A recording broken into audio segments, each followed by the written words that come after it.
Greetings, Jamaicans in the hills and valleys, streets and lanes, and in the uptown garrison of Twitter. I am Ashley Ann Foster, and this is the inaugural edition of Hardline, where we delve deep into the issues that you're talking about and get you the real answers. Jamaica Votes 2020. This is our patriotic duty to vote. And this is the first time that we'll be voting amidst a global pandemic. But it does not change the fact that we must go out and vote. So, Hardline, Jamaica Votes. We're going to take a quick break, come back, because we have the people at the nucleus of the politics who are going to tell it like it is and answer your questions.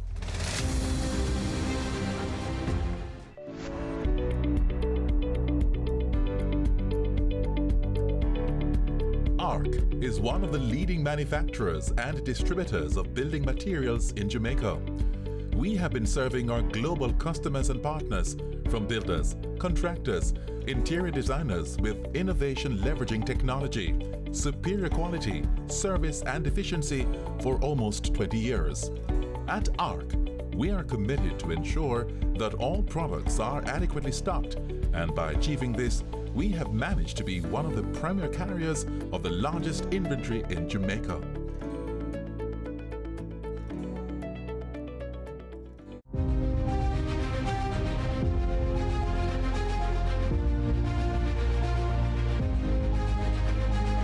Welcome back. You're watching Hardline. Thank you so much for staying with us. So to get right into it, in February 2016, Prime Minister Andrew Holness led the Jamaica Labour Party to victory in the island's 17th general elections, and it was by a very, very narrow majority, 1 seat.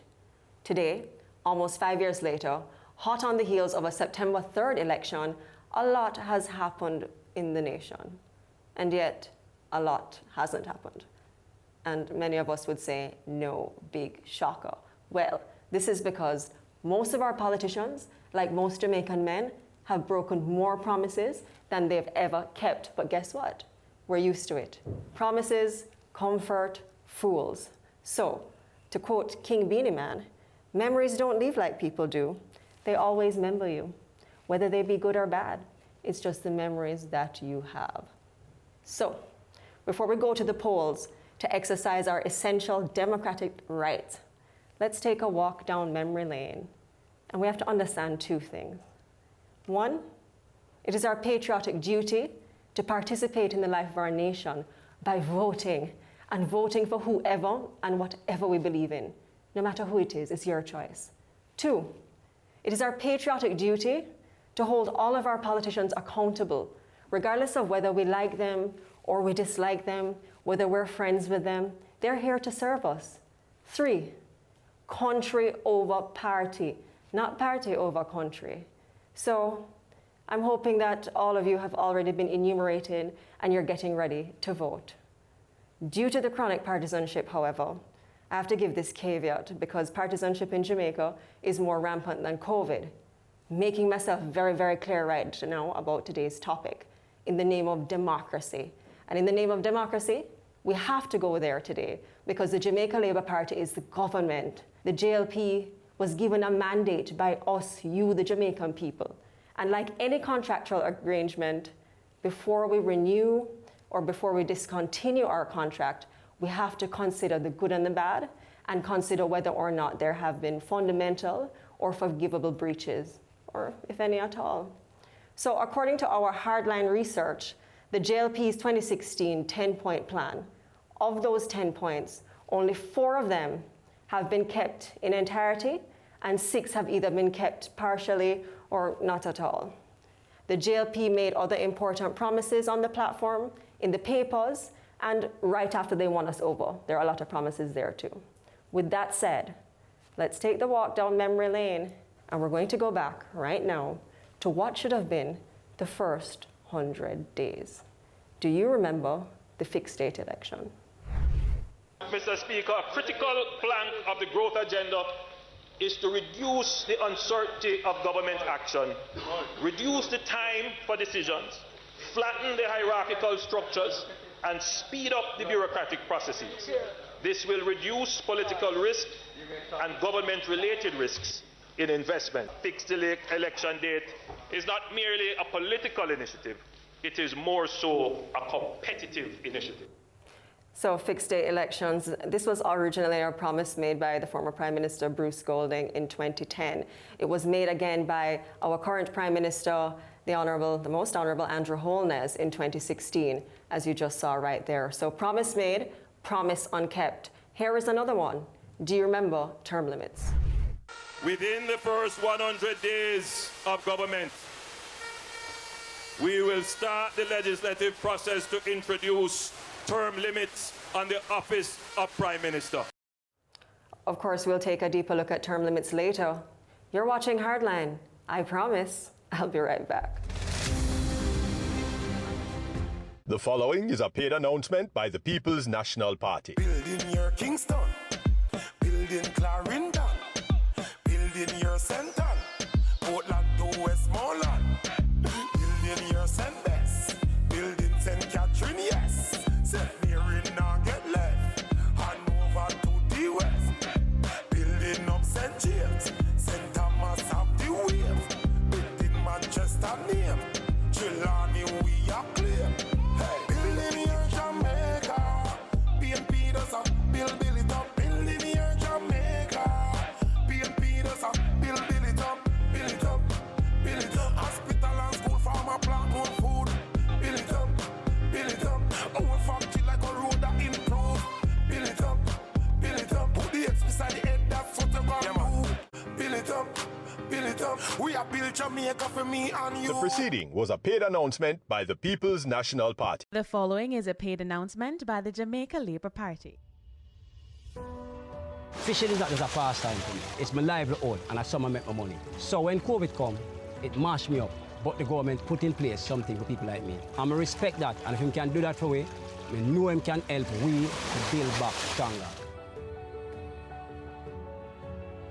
The proceeding was a paid announcement by the Jamaica Labour Party. One of our most prized departments is our lumber treatment plant. It is one of the most modern and state-of-the-art treatment facilities for lumber in the entire Caribbean. Our lumber is bought in raw form. They're then carefully loaded into a pressurized cylinder where it is treated with special chemicals. After the internal treatment process is completed, the lumber is transferred from the cylinder to the drip pad where it sits to be naturally dried. Our plant has the capacity to treat 50 million board feet of lumber annually. Not only do we treat our own lumber, we also offer lumber treatment to our valued customers.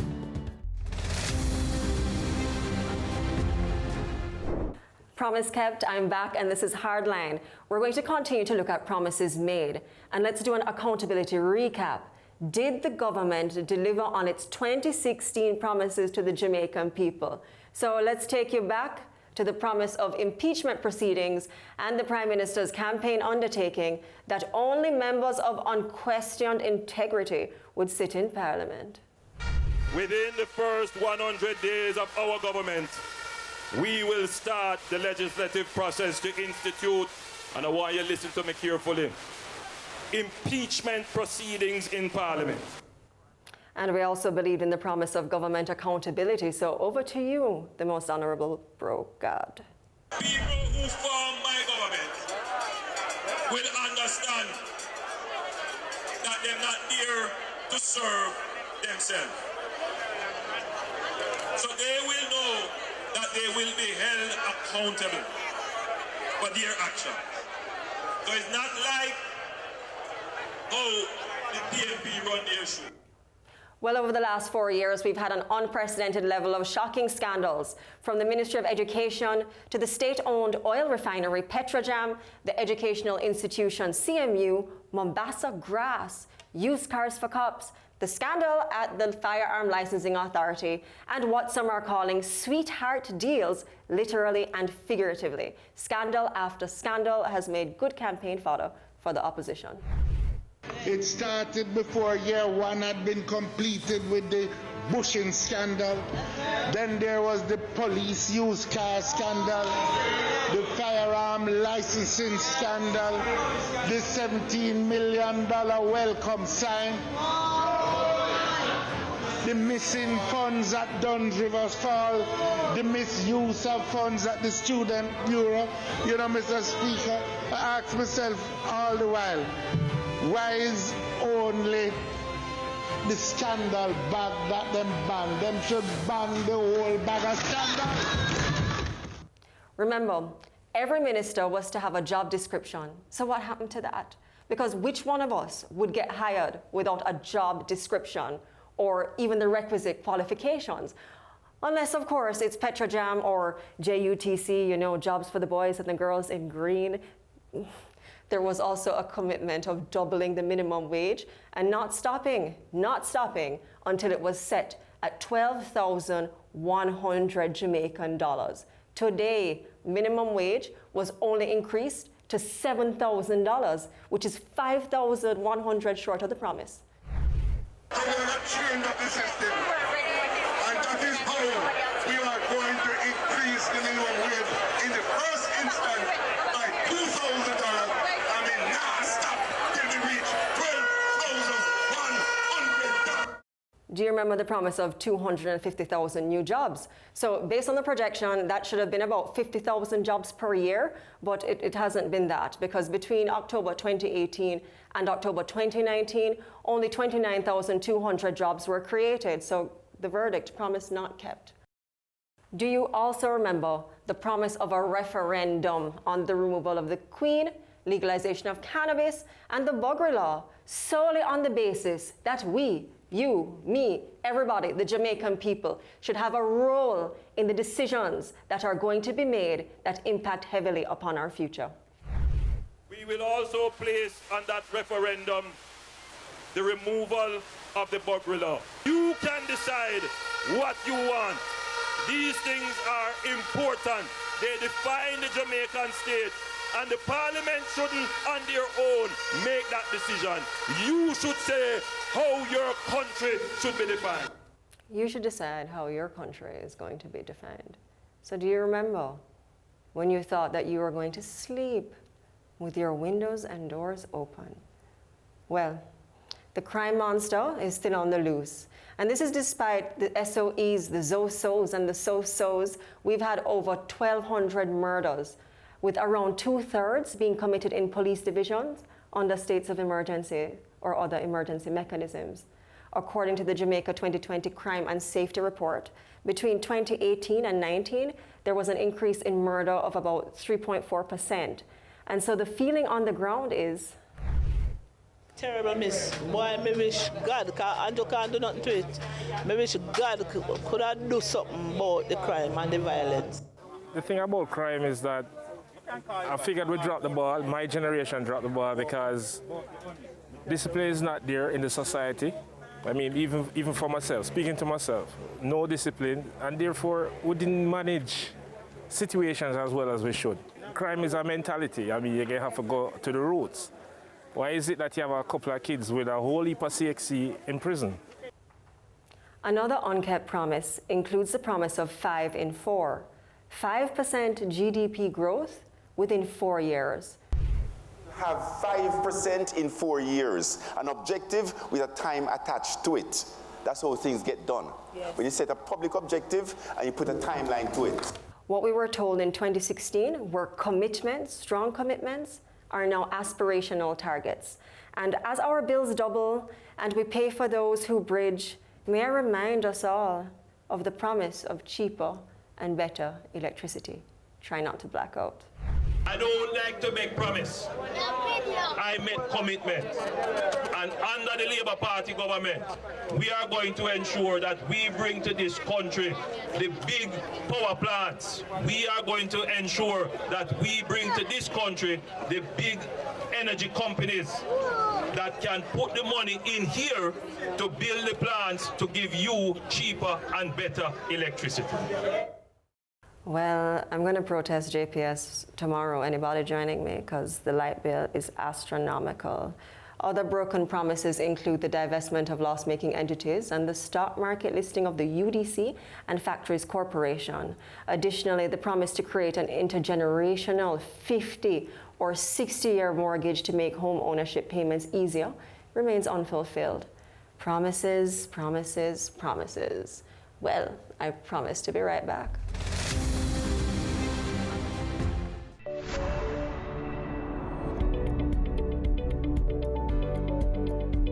ARC is one of the leading manufacturers and distributors of building materials in Jamaica. We have been serving our global customers and partners, from builders, contractors, interior designers, with innovation leveraging technology, superior quality, service and efficiency for almost 20 years.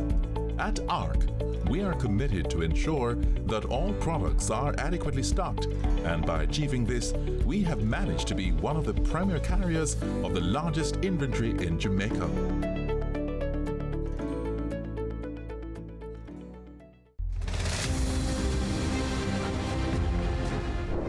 Promise kept. I am right back with you, and I know that some of you are probably seething, you're vexed, very vexed, and you're probably thinking, well, I promise only to be fair, so let's look at the promises made and kept by the Andrew Holness administration. Let's start with the most famous promise, the $1.5 million tax break for the pay-as-you-earn worker. So despite tons and tons of criticism from the opposition, this was the biggest ticket item for the uncommitted voter in 2016. I see them jumping up about our proposal to raise the income tax threshold to $1.5 million. We have studied it carefully. Promise kept. Now over to the former Minister of Finance, Mana Yard, who was taken out of the yard, Audley Shaw. This is from his budget presentation. We are announcing today that we are raising the personal income tax threshold to $1.5 million across the board for everyone. The $1.5 million break was part and parcel with the promise of real tax system reform, which has led to a notable reduction in transfer tax, estate duties, and estate taxes, thereby creating a more business-friendly environment. Also, despite reneging on the campaign promise not to use the NHT fund for any other purpose but housing, another solid delivery from the JLP is the promise of National Housing Trust reform.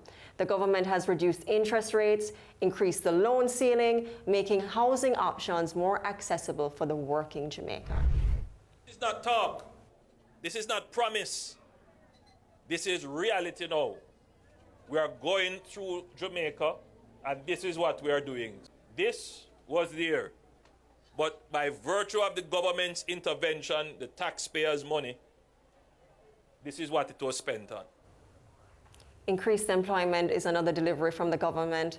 Despite not reaching the 250,000 job target, the unemployment rate has significantly decreased. In 2017, the unemployment rate was 12.7%, and in 2019, the rate dropped to 7.8%. Of course, this warrants gloating from the Minister of Finance, Nigel Clark. 4, 5, 6, 2020. We don't done count yet. Count it with me. I'm telling you, anybody who don't believe what is happening, just look at the advertisements in the paper. Jobs, jobs, jobs everywhere, Mr. Speaker. Jobs, jobs, jobs everywhere, Mr. Speaker. So better SLB terms was another slam dunk for the JLP's government. And the Student Loan Bureau waived processing fees for applicants for funding for the 2020-2021 academic year. Also to boast about, the reduced interest rates, extended moratoriums, and temporary waiver on application and processing fees have made the cost of the tertiary education for all Jamaicans more attainable. Is committed to reducing the interest rate on your student loan.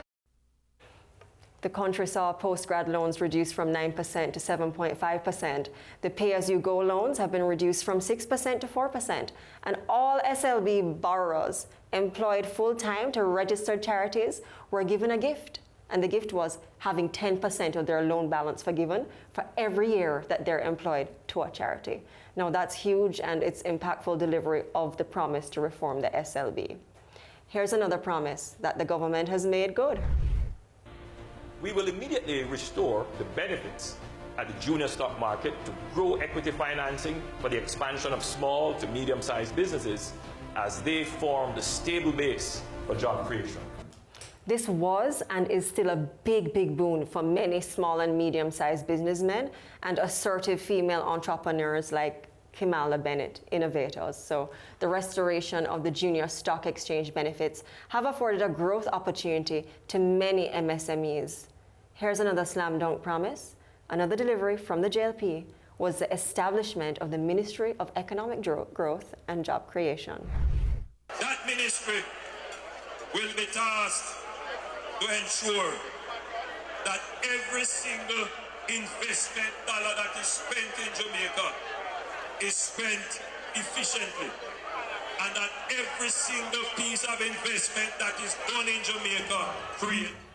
And big up yourself, Babsy. The implementation of the National Strategic Action Plan to eliminate gender-based violence was a welcome addition to our policy.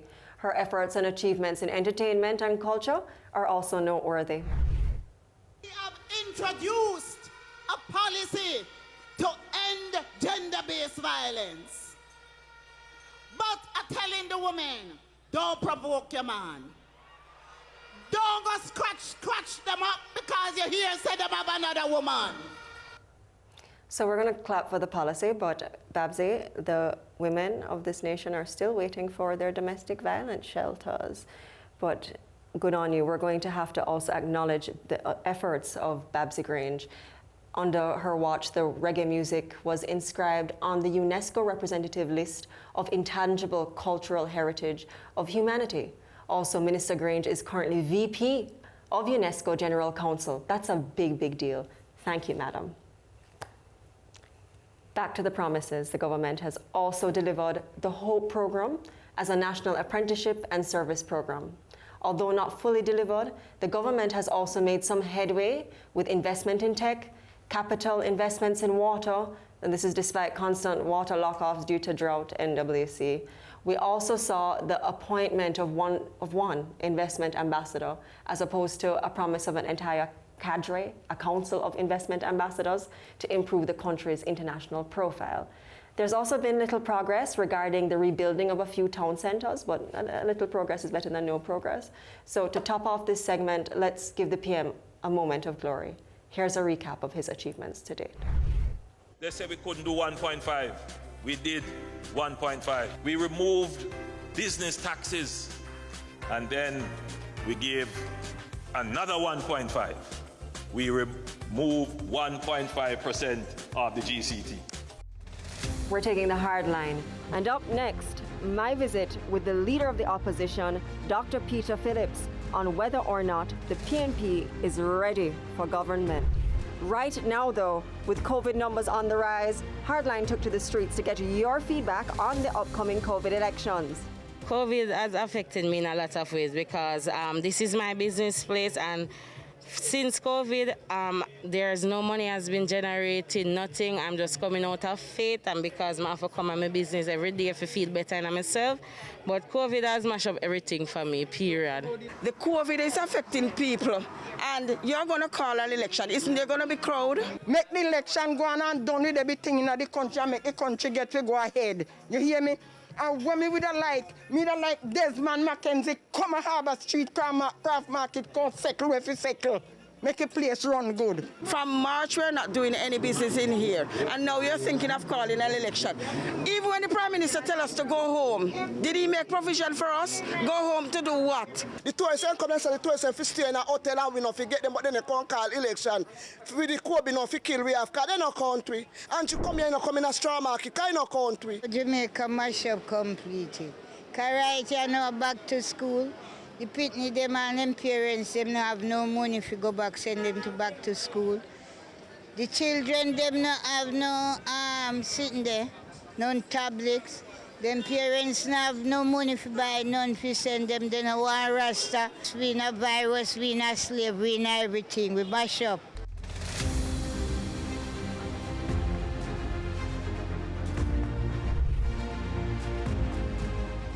The following is a paid announcement by the People's National Party.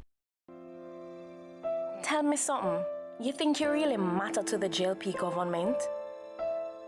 Can you sleep with your windows and doors open? Aren't you tired of worrying if your children will make it home safely? Who can you trust to put in you and your family first? It's time to build your Jamaica. Put your ex beside the head. Vote PNP. The proceeding was a paid announcement by the People's National Party. The following is a paid announcement by the Jamaica Labour Party. I've dedicated my life to serving the people of Jamaica, and my greatest pleasure is to see the transformation of someone's life directly linked to a policy of the government. I get many letters from people all over, but one letter from a young man moved me almost to tears. Dear Prime Minister, I want to thank you for giving us young people hope under the HOPE program. I left high school 5 years now with no subject and just could not find anything to do. I saw you on TV talking about the HOPE program. I signed up for the program.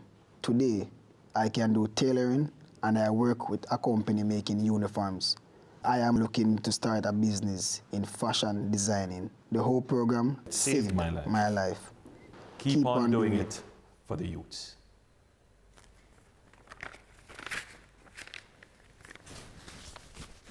The proceeding was a paid announcement by the Jamaica Labour Party.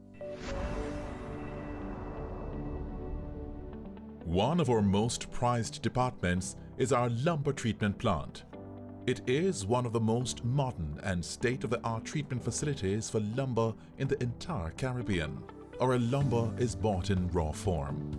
They're then carefully loaded into a pressurized cylinder where it is treated with special chemicals. After the internal treatment process is completed, the lumber is transferred from the cylinder to the drip pad where it sits to be naturally dried.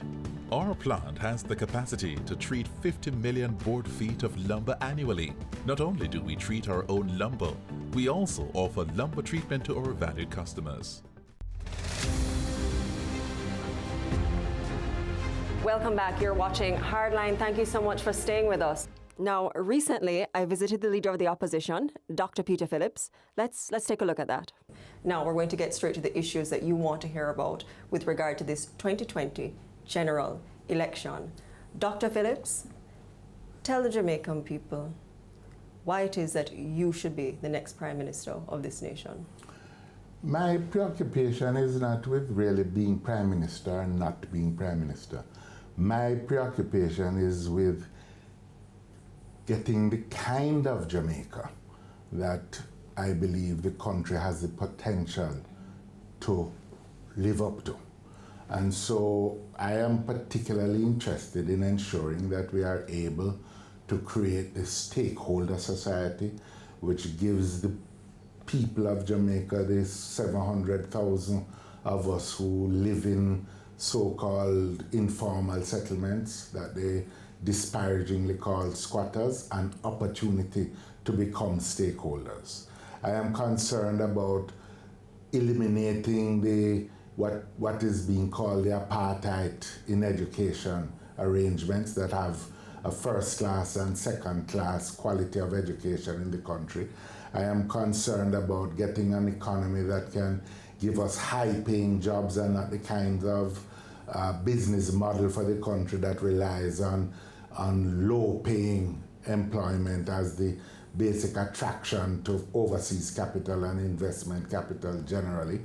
So that's my concern, and I believe that as I am the person that the People's National Party has chosen to lead a team. I am not about a one-man band. I'm about leading a team, and for the moment I am here leading that team, and I'm interested in making those things happen. It's not a matter of vainglory that I want to achieve this particular goal or that particular goal. What about your detractors though, Dr. Phillips? What about the persons who might be concerned that you recently had a health scare? How do you respond to that? I tell them, talk to my doctors. Right now, I am absolutely free. I'm not taking one bit of medication, whatever.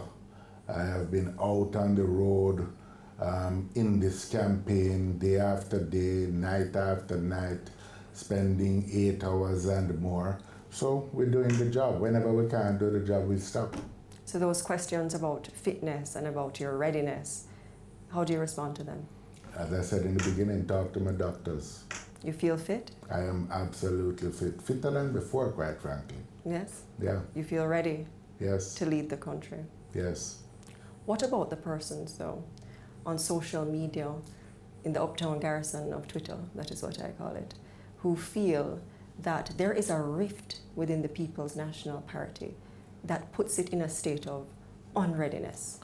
Well, I think that there are those people who want to think bad things about the PNP.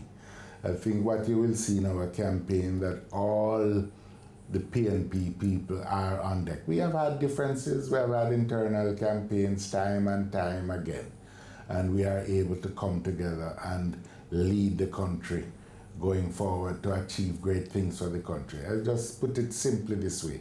The things that unite us as members of the People's National Party are always greater than and stronger than any differences we might have. Every political party has differences, and they are able to deal with them. The Jamaica Labour Party had its huge differences between Shaw and Holness.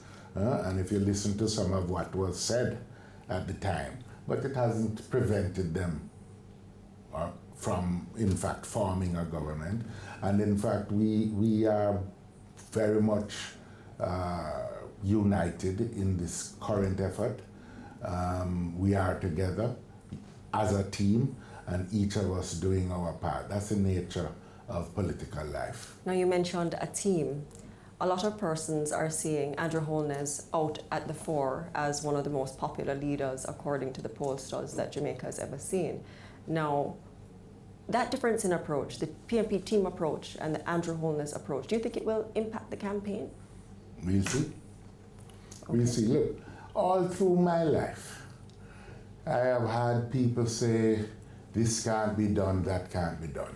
For the first year of the administration in 2012, when we were negotiating with the fund, we had all kinds of people saying all kinds of things.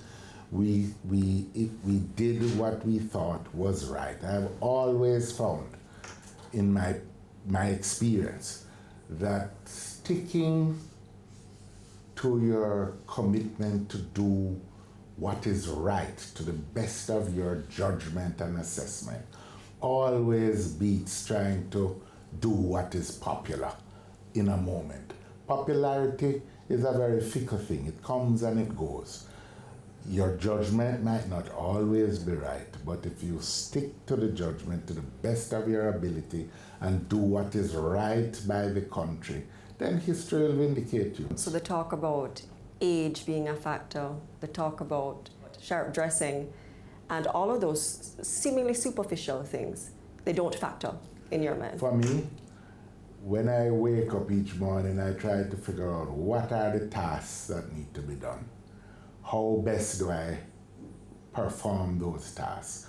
How do I mobilize the key moving parts to achieve the tasks that we have to achieve as a party? Or when I was in government, within the ministries for which I was responsible. And that has guided me through life. Okay, so Dr. Phillips, what is it that the PNP is bringing to the table? Well, first of all, as was embodied in the covenant document that all our members of parliament signed, we are committed to good governance and to eliminating corruption. And what's significant about that covenant document is that every member of parliament authorized, supported firm action by the leader of the party against anyone who was accused or convicted of any breach of the rules of good governance by the key agencies, including police, MOCA, FID, but not limited to them, National Integrity Commission, right? Secondly, our commitment overall is to tackling the problem of social inequality and financial exclusion in the country. So we intend to deal with the question of land for the landless, first of all, both in the urban areas, as I say, where you have people living in many, many communities, including some that I represent, who have been living there for years, generations, grandparents, parents, children, grandchildren, and yet have no title for the land and are at risk of upheaval at any point. We need to empower them, not by giving away land, but by making it easy to acquire this land. So that's another area. Plus in agriculture, to modernize agriculture with agricultural transformation must also begin with the question of giving the small farmers, the 60% of small farmers who farm land for which they have no title and who by virtue of that are excluded from the mainstream of the economic life of the country, can't get a loan to buy the pump so they can irrigate their small crops, can't get the loan to buy the small tractor, can't get the loan to deal with the pickup that they need to because they don't have the necessary collateral to move the business. So that is another one of our fundamental commitments. We have the commitment to digitize the economy and the society by ensuring that there is no part of the country that will not be served by the new digital economy. You know, in the same way that in the 70s, Michael Manley established rural electrification program to ensure that the entire country got electricity. Electricity was the key public utility of the 20th century. In the 21st century, what we need is access to the internet and the digital economy. And we are going to make the same effort to ensure that everyone is included in that digital economy in Jamaica. That's another one of our basic commitments. We're going to make improvements on the ease of doing business, because really, especially for small and medium-sized businesses, if they are not able to get through customs and the rest of the governmental bureaucracy quickly and easily, then they're going to be at a disadvantage. And we need to understand that bureaucratic humbug penalizes the small businesses particularly. It's one thing for the big corporations that can have a whole department to go and negotiate customs and government departments. But if it is you and 6 people and you're taking out 1/6 of your labor force, usually the most senior, to go and sit down in government offices to get things that should be easily available to you online, and that you don't need to go and plead with somebody to get it to happen, then we're not going to grow by the 4 and 5% that we need to grow. So there is that. And then there are the individual commitments regarding students and access to student loan without collateral being needed. We access for support for small people in communities to get the benefits from light and water and those services. I'm not going into the details now, but we're going to be speaking to that in our manifesto in detail. And one of the things I really want to say about our manifesto effort, it is tailored through using the digital resources available to us, so that everyone, whether you're a policeman or a civil servant or a small farmer or an entertainer or whatever, or unemployed, that you can look at what we are committing to and see what is in it for you. I want to mention particularly the entertainers who are part of the new economy. You know, we have an economy that has been rooted in the traditional tourism, bauxite, manufacturing, etc. We are committed to unlocking the innovative potential of the country, to recognizing that sectors such as your entertainers, your fashion designers, your dramatists, all of these people are part of a rapidly growing sector in the world economy. and where Jamaica has made its name, and the Jamaican people have in fact pioneered opportunities, as we saw in the clash between Beanie Man and Bounty Killer and others, but where there is not adequate support for these sectors.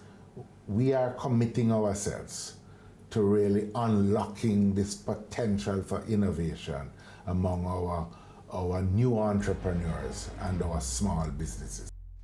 We're here with Dr. Peter Phillips. Sit tight, Hardline will be right back. Stay with us.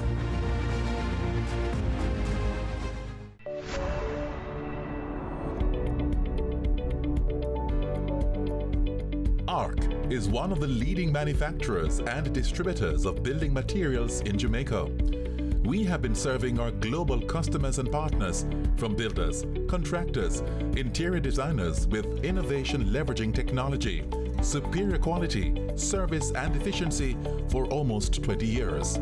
At ARC, we are committed to ensure that all products are adequately stocked, and by achieving this, we have managed to be one of the premier carriers of the largest inventory in Jamaica.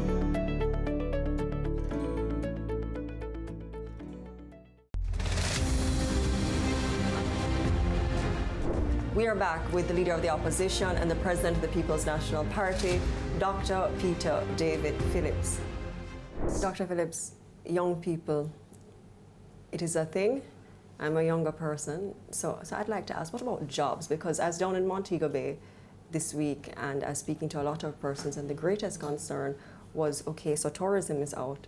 What are we going to do? What about jobs for the people, with a focus on younger people who have to carry their families through this pandemic? Well, jobs, we're not giving up on the existing sectors.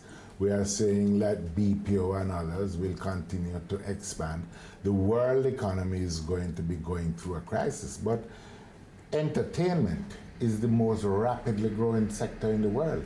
If we get the entertainment lawyers, if we get the sound technicians and engineers, the studio engineers and others, that is tens of thousands of jobs by developing these sectors. We can move also on getting the higher income sectors in the BPO. We don't need the university graduate to come and just be a call center person, although not saying nothing wrong about that. But there are higher value components of the business process outsourcing sector, like contract advice online, like medical advice online, like accounting advice online, which will provide thousands of jobs if we unlock the innovative potential, like designing software and doing the coding that is part of that. Those are jobs that are available in addition to the jobs that we have now. We have to pioneer tourism that doesn't have to just depend on the beach, but the ecotourism of Portland and Trelawney and St. Elizabeth in the cockpit country are all important elements of using our own history. Pharmaceuticals and unlocking the innovative potential there. So Jamaica needs to move beyond these things. And you come back to your pandemic question. The truth is, the entire world is learning day by day how to deal with the pandemic. There is no ready-made answer on it.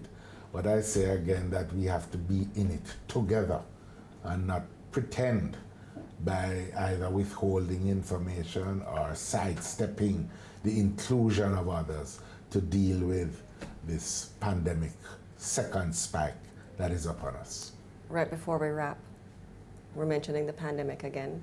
The world, we're in a global health crisis. What hope do you have to give the nation at this time, Dr. Phillips? Well, I think I can say one thing. If we protect the Jamaican people, we will protect our economy. So there's need for much more testing. There's need for much more screening as we let people in through our ports. There is need for greater protection for our health workers and our first responders in all of these areas. And that means that we have to mobilize the nation resources. We said so in the Parliament to the Prime Minister and to the Minister of Health. Let's mobilize all the young people and the students at the universities to work alongside the health workers to deal with the screening. It's obvious that people are coming in. There has been no monitoring or inadequate monitoring of the quarantine commitments that some of the people have made.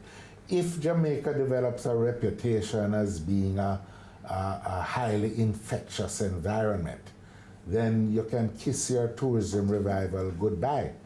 So we need to know we are all in it. We need all our workers, the people at the craft vendors in Montego Bay and Ocherios. They are dependent on tourists coming in, and we have to assure them that the tourists who come are going to be properly screened and will be safe. But if the reputation goes out that Jamaica is inefficient, people are not going to come. Okay. And finally, what is your personal undertaking to the nation? To be always truthful, honest, and transparent.